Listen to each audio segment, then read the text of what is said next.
शिव जी काहे नईखी ताकत अखिया खोल के, सुंदर मुख से बोल के ना। शिव जी काहे नईखी ताकत अखिया खोल के, सुंदर मुख से बोल के ना।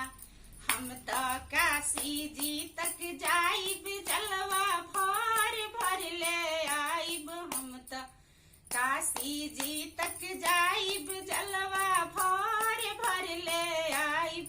अपना भोला पर चढ़ाइब, दिलवा खोल के, हर हर बम बम बोल के ना।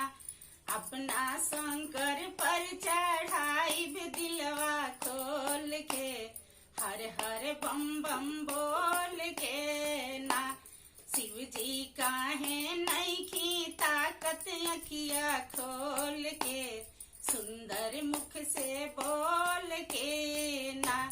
हम तो वृंदावन में जाइब, फुलवा चुन चुन ले आइब। हम तो वृंदावन में जाइब, फुलवा चुन चुन ले आइब।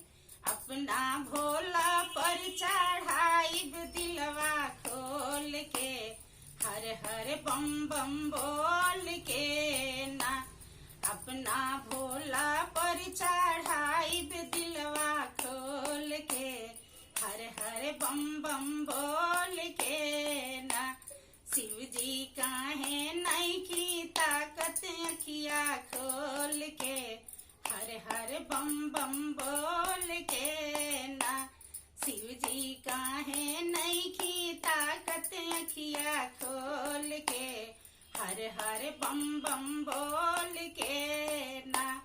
हम तो सुंदर वन में जाइब, भंगिया खोज खोज ले आइब। हम तो सुंदर वन में जाइब, भंगिया खोज खोज ले आइब।